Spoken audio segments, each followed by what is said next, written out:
سب سے پہلے آپ کو خبر دیں، پی ڈی ایم سربراہ مولانا فضل الرحمان کی جانب سے اسلام آباد میں سپریم کورٹ کے باہر دھرنے اور احتجاج کی کال پر جے یو آئی سندھ اور بلوچستان کے قافلے اسلام آباد کے لیے روانہ ہو گئے ہیں۔ 1 سال سے زیادہ عرصہ گزر چکا ہے، اس حکومت کو 13 مہینے کا وقت ہو چکا ہے، اور اب حالات یہ ہیں کہ چاہے معیشت کے ماہرین ہوں، چاہے کراچی سے جے یو آئی کے رہنما راشد محمود سومرو کی قیادت میں قافلہ اسلام آباد کی جانب روانہ ہوا۔ جبر کا بازار گرم ہے، عورتیں، بچے، بوڑھے، کوئی بھی محفوظ نہیں ہے۔ شر پسند کمپنی اپنی ماں بہنوں کی عزتوں پہ ہاتھ ڈال رہی ہے۔ جینا ہوگا، مرنا ہوگا، دھرنا ہوگا، دھرنا ہوگا، آئین کا جنازہ پڑھا کر اب چیف جسٹس سے لڑنا ہوگا، جینا ہوگا، مرنا ہوگا، دھرنا ہوگا۔ انصار الاسلام والوں کو کہ ایسے اگر آپ کریں گے تو دفعہ 144 جو ہے اس کا نفاذ آپ پر نہیں ہوگا، دفعہ 144 کا اطلاق آپ پر نہیں ہوگا۔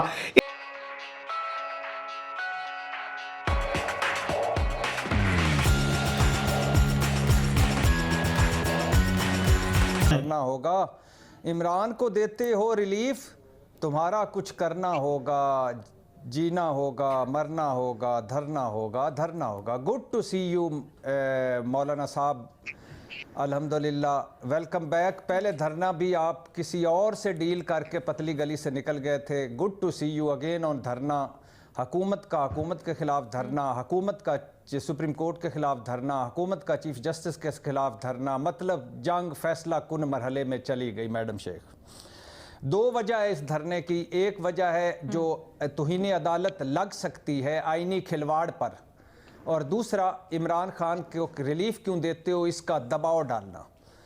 میڈم شیخ، یہ بھی ذہنوں میں رہے کہ یہ دھرنا مہنگائی، بے روزگاری، غربت کے خلاف نہیں، چیف جسٹس کے خلاف ہے۔ یہ دھرنا بیڈ گورننس، بیڈ پرفارمنس، مس مینجمنٹ کے خلاف نہیں، چیف جسٹس کے خلاف ہے۔ یہ دھرنا اپنے 1100 ارب کے کرپشن کیس ختم کرنے کے خلاف نہیں، چیف جسٹس کے خلاف ہے۔ یہ دھرنا عوام اور روپے کی رسوائی کے خلاف نہیں، چیف جسٹس کے خلاف ہے۔ یہ دھرنا سیاسی مخالفین پر جعلی من گھڑت جھوٹے مقدمے بنانے کے خلاف نہیں، چیف جسٹس کے خلاف ہے۔ میڈم شیخ، بقول مولانا صاحب، گھی اب ٹیڑھی انگلی سے نکالا جائے گا۔ میڈم شیخ وہ سچے ہیں، کیونکہ سیدھی انگلی سے جتنا گھی نکلتا تھا نکال لیا۔ 3 کھوئے ملائی والی وزارتیں ان کے پاس ہیں، ڈپٹی چیئرمین سینٹ ان کے پاس ہے، ڈپٹی اسپیکر قومی اسمبلی ان کے پاس ہے، سمدھی ان کے گورنر ہیں، خود چارٹرڈ پلینز جیسا پروٹوکول افورڈ کر سکتے ہیں۔ تو اب تو گھی رہ ہی کوئی نہیں گیا تھا، ہمارا بھی تیل نکل گیا، ہم تو خیر قوم کا تیل نکل گیا، ملک کا گھی نکل گیا، اب وہ ٹیڑھی انگلی سے تھوڑا سا نکالیں گے۔ میڈم شیخ، مولانا صاحب نے ایک اور بھی بڑا خوبصورت جملہ بولا ہے، کسی نے ہاتھ اٹھایا تو ڈنڈے، تھپڑ اور مکے سے جواب ملے گا۔ پتہ نہیں یہ شہباز شریف صاحب کو سنا رہے ہیں، زرداری صاحب کو سنا رہے ہیں، عمران خان بیچارے کی حکومت ہی کوئی نہیں ہے، یہ کس کو سنا رہے ہیں کہ میں ڈنڈا بھی ماروں گا، مکہ بھی ماروں گا اگر ہاتھ اٹھایا تو؟ اچھا میڈم شیخ، اب دفعہ 144 نافذ ہے اسلام آباد میں، اور یہ دھرنا ہوگا تو مطلب دیکھتے ہیں کہ دفعہ 144 اپنا بوریا بسترا سمیٹ کر 1-2 دن کے لیے کہیں پتلی گلی سے نکل جاتی ہے یا موجود رہتی ہے، تو پھر اس ڈپٹی کمشنر اسلام آباد صاحب بہادر کا جو بااختیار اتنے ہیں کہ ایک آرڈر پر جی بی کے وزیر اعلیٰ اپنے جی بی ہاؤس میں نظر بند ہو سکتے ہیں، تو وہ دیکھتے ہیں کہ پھر ان کا آرڈر چلتا ہے یا مولانا صاحب کا آرڈر چلتا ہے۔ اچھا، آج بتایا جا رہا ہے کہ اسی طرح سے وہ آئے کارکنان جے یو آئی کے، انہوں نے ریڈ زون میں داخل ہونے کی کوشش کی لیکن ان کو ہونے نہیں دیا گیا۔ میڈم شیخ، نہیں ہونے نہیں دیا گیا، یہ ایک سیپریٹ ہے۔ ہونا چاہیے تھا پہلے پانی پھینکتے، پھر آنسو گیس پھینکتے، پھر پھینٹیاں لگاتے، پھر تشدد کرتے، پھر مارتے ان کو، پھر پکڑتے ان کو، اور پھر ان کو مقدمے، پرچے، گرفتاریاں کرتے ان کو، اور پھر پتہ چلتا کہ یہ قانون اور آئین تو خیر ختم ہو گیا، فارغ ہو گیا، جا چکا ملک سے۔ بنگلہ دیش ماڈل کی سملیرٹیز نظر آنا شروع ہو گئی ہیں۔ میں آج آپ کو بتاتا ہوں کہ یہ اس طرح کے کام کیوں کر رہے ہیں، اینڈ گیم کیا ہے۔ انٹرنیٹ بدستور بند ہے، لیکن آپ یہ ذرا دیکھیں، یہ سو کالڈ وہ لوگ ہیں، وہ دہشت گرد ہیں سو کالڈ، جنہوں نے جی ایچ کیو پہ مبینہ طور پہ حملہ کیا۔ یہ آپ کو نظر آ رہے ہیں لوگ پکڑے ہوئے۔ اب جی ایچ کیو پہ کیا حملہ تھا؟ کوئی ہتھیار نہیں، کسی کے پاس کوئی ایسا آتشین اسلحہ کچھ بھی نہیں، بس دروازے پہ کسی نے کیوں ایسے مار دیا، پش کر دیا، اس پر اتنے لوگوں کو پکڑا ہوا ہے۔ اور حافظ صاحب نے کل اعلان کیا تھا کہ سب کے اوپر سخت داب ڈالا جائے گا، اور اعلان یہی ہے کہ دہشت گردی کے مقدمے ہوں گے، یعنی ان کو لمبا اندر بھیجا جائے گا، سزائے موت بھی ہو سکتی ہے اس پر۔ اب ذرا اصل مالکوں کا اگر دروازہ بھی آپ ایسے نوک کر دیں تو سزائے موت ہو سکتی ہے، باقی سابق وزیر اعظم کے گھر کا دروازہ توڑ دیں، گرا دیں، اندر گھس جائیں، کچھ بھی نہیں ہوتا۔ 50 لوگوں کو قتل کر دیں، کچھ نہیں ہوتا۔ 100 پولیس والے پشاور میں شہید ہو گئے، کتنے قاتل پکڑے گئے آپ مجھے بتائیں؟ اس طرح پکڑ کے کتنوں کی پریڈ کروائی گئی ہے؟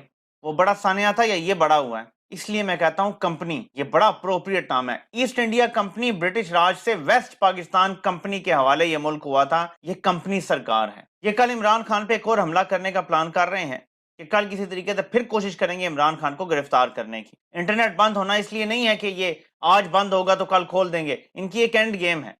اس سے پہلے یہ ٹارگٹ کر رہے ہیں، لوگوں کو گرفتار کر رہے ہیں جو لوگوں کو موبلائز کر سکتے ہیں۔ وہ ہو گئے سارے گرفتار زیادہ تر، اب انہوں نے نیکسٹ فیز شروع کیا ہے۔ جو مائیں بہنیں ایسے ہاتھ جوڑ کے یہ ہینڈ بیگ اٹھا کے جسٹ احتجاج میں کھڑی ہوئی تھی نا، ان کی ویڈیوز ریلیز کر رہے ہیں، ان کے پتے، ان کے فون نمبر ریلیز کر رہے ہیں جی کہ انہوں نے بھی کور کمانڈر ہاؤس پہ حملہ کیا ہے۔ عمران خان کی بہنوں کی ویڈیوز موجود ہیں جو لوگوں کو روک رہی ہیں کہ آپ نے حملہ نہیں کرنا، یہ ہمارے پیسوں کی پراپرٹیز ہیں۔ عمران خان کے نظریے پہ چلو اور وہاں کھڑے لوگوں کو آپ سن سکتے ہیں وہ کیا کہہ رہے ہیں۔ ویڈیوز موجود ہیں کہ لوگوں کے کور کمانڈر ہاؤس اندر جانے سے پہلے اندر توڑ پھوڑ ہوئی تھی پہلے سے۔ ساری گیم جو ڈالی جا رہی ہے، اب عورتوں اور بچوں بزرگوں کو کیوں پکڑا جا رہا ہے؟ ناظرین پلان لمبا ہے۔ حافظ 9 سال اس ملک میں الیکشن کے بغیر اقتدار چاہتا ہے، میں آپ کو بار بار بتا رہا ہوں 9 سال کے اقتدار کا حافظ کا پلان ہے۔ اس کے لیے 2-3 چیزیں امپورٹنٹ ہیں۔ سب سے زیادہ کہ لوگوں کو ڈرا دیا جائے، اتنا ڈرا دیا جائے کہ ہم جو مرضی کریں، الیکشن کروائیں نہ کروائیں، سپریم کورٹ کو بھی تباہ کر دیں، قبضہ کر لیں، اپنا جج وہاں بٹھا دیں، عوام ڈر جائے باہر نکلنے سے۔ سب سے پہلا گول یہ ہے اس کا۔ اسی لیے گھریلو خواتین جو با پردہ عورتیں میں نے دیکھی، ان کی ویڈیوز چلا رہے ہیں جی انہوں نے حملہ کیا کور کمانڈر ہاؤس پہ، وہ بیچاری جو ان کی تصویریں دکھا رہے ہیں وہ بیچاری صرف باہر ہاتھ جوڑ کے ایسے کھڑی ہیں۔ اور بھائی احتجاج کرنے کے لیے باہر پیسفلی کھڑا ہونا یہ کون سا جرم بن گیا آپ کا کہ اس پہ آپ لوگوں کی تصویریں اور ایڈریس ڈال رہے ہیں؟ لیکن حافظ صاحب اسرائیلی اور بھارتی فوج کی طرح کام کر رہے ہیں، ان کے مقاصد کو پورا کرنے کے لیے کام کر رہے ہیں۔ سیاسی تبصرہ کرنے والے ہوں، صحافی ہوں، دانشور ہوں، تاریخ کی بات کرنے والے ہوں، کاروباری طبقہ ہو یا کسی اور شعبے سے تعلق رکھنے والے افراد ہوں، وہ کہہ رہے ہیں کہ پاکستان میں اتنی تباہی کبھی نہیں تھی۔ لیکن اب صورتحال اتنی خطرناک ہو گئی ہے کہ اب تو اداریے لکھے جا رہے ہیں، اخبارات میں بات کی جا رہی ہے کہ سول وار کا خطرہ ہے، سول وار کا خطرہ ہے۔ اداروں میں ٹکراؤ، لوگ سڑکوں پر آ کر اپنے ہی جو سرکاری املاک ہیں ان کو نقصان پہنچا رہے ہیں۔ حالات بہت زیادہ خراب ہو گئے ہیں۔ آپ دیکھیے مہنگائی بے قابو ہو چکی ہے اور ڈیفالٹ نظر آ رہا ہے۔ ایسی صورتحال میں حکومت کیا کر رہی ہے، اس کی ساری توجہ کیا ہے کہ جی تحریک انصاف کو بین کرنا ہے۔ اب رانا ثناء اللہ نے کہہ دیا، وزیر داخلہ نے، کہ کوئی اور راستہ نہیں رہا کہ ہم تحریک انصاف کو بین کر دیں۔ پاکستان کی سب سے بڑی جماعت، یہ تاریخ میں کبھی نہیں ہوا، شاید دنیا کی تاریخ میں کم ہوا ہوگا کہ چلیں آمریت ہو، ڈکٹیٹرشپ میں تو شاید ہو، لیکن سب سے مقبول جماعت، سب سے زیادہ ووٹ جس کے 2 صوبوں میں جس کی حکومت ابھی تک تھی، جس نے خود تحلیل کیا، وفاق میں جس کی حکومت تھی، سب سے زیادہ MPs اس کے تھے، اس جماعت پر پابندی لگانے کی بات ہو رہی ہے۔ یہ ملک میں آگ لگانے کا مترادف ہے۔ ڈان نے ایڈیٹوریل لکھا ہے کہ سول وار کا خطرہ پیدا ہو چکا ہے، سول وار کے قریب پہنچ چکے ہیں حالات، اور ڈان کے ایڈیٹوریل کے مطابق وجہ یہ ہے کہ ایک طرف وزیر اعظم یہ کہہ رہے ہیں کہ جی ہم 72 گھنٹوں کے اندر ساروں کو جناب جو بھی ہوگا اس کو ہم سزا دیں گے، لیکن صرف یہ نہیں ہو رہا، تمام لیڈرشپ جو تھی نہیں تھی سب کو اٹھایا جا رہا ہے، گھروں تک میں پہنچا جا رہا ہے، عورتوں اور بچوں کو نہیں دیکھا جا رہا، غائب کیا جا رہا ہے، لاپتہ کیا جا رہا ہے۔ اس سے